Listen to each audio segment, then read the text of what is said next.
I was a 911 operator in Mobile, Alabama the day Hurricane Katrina hit the Gulf Coast. We started getting lots of calls from New Orleans and the Mississippi Gulf Coast for some reason. I guess they started routing to us after all the 911 centers to the west of us started going down. Anyways, I got a call from a woman who said she was trapped in her house on Gordon Street between Florida and Law. I was confused at first because we have a Florida street in Mobile, and after checking and double-checking and not being able to find her address, I asked her what city she was calling from and she said, "I'm in New Orleans." I tried to route her to New Orleans 911 and New Orleans Fire Department but could not get through. She started screaming and said the water was coming up into the attic where she was. I told her to find something heavy and break the attic vent out so she could get out onto her roof, but the vent was too small for her to crawl through. She sat down and started crying. I told her I would stay on the line with her for as long as she wanted me to. I stayed on the line and listened as she cried, prayed, cussed, and prayed some more. A little while later I could hear her struggling to keep her head and phone above water, then the phone went dead. To this day I don't know if she lived or died. I quit 911 3 months after Katrina. I had a woman call in who was hiding in her closet and told me her ex-boyfriend was breaking into her house. She told me that they had a violent history. I got her information and told her to do what she needed to do to stay safe and leave the line open no matter what. While officers were en route, I heard him come in through a window and start beating her. He heard sirens coming and took off. Luckily, since she left the line open, I was able to let the officers know when he took off and they caught him near the apartment. I think the worst part was the 2 minutes after he left, I sat there listening to the woman weeping and not being able to comfort her because she was too far away to hear me.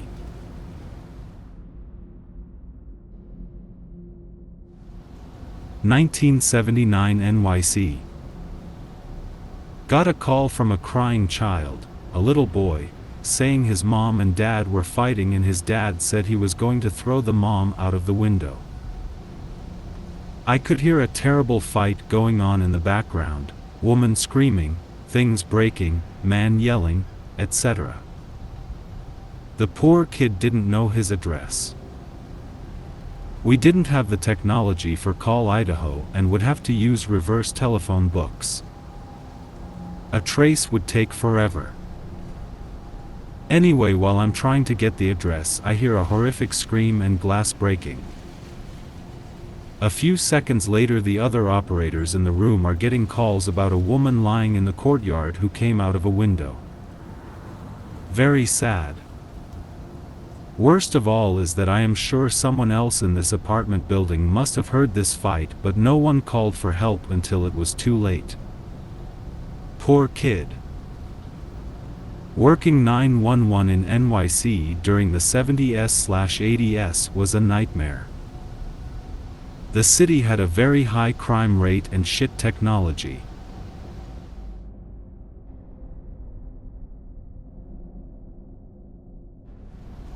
I once answered a call. Two brothers were arguing over drinks and one of their girlfriends or wives was over. Anyways, the brothers are drinking heavily and one pulls out a gun and shoots the other one.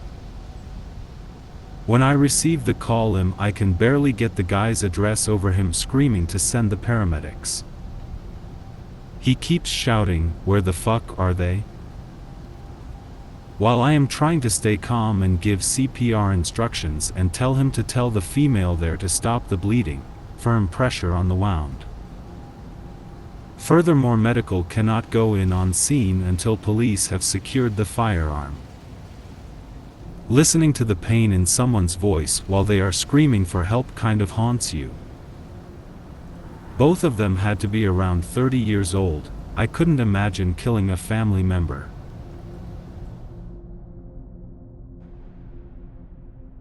This one was probably the hardest call I've ever taken.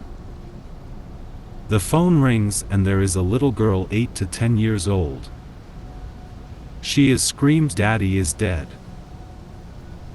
I can't calm her down at all. She keeps crying on the line, and in the background I can also hear 2 other small girls crying.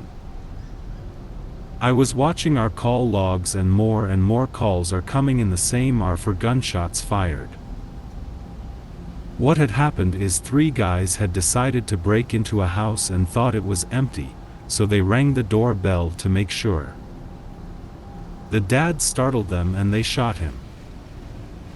So the mother runs out to see what happened and she got shot as well. The guys took off, leaving the 3 girls aged 8 to 12 to call 911. We are not allowed to disconnect a phone until police or EMS are on scene. So my heart was breaking for a small family that had lost both parents in one sad accident. I listened to the girl for 6 minutes and 37 seconds before police arrived on scene. The good news is that the mother lived.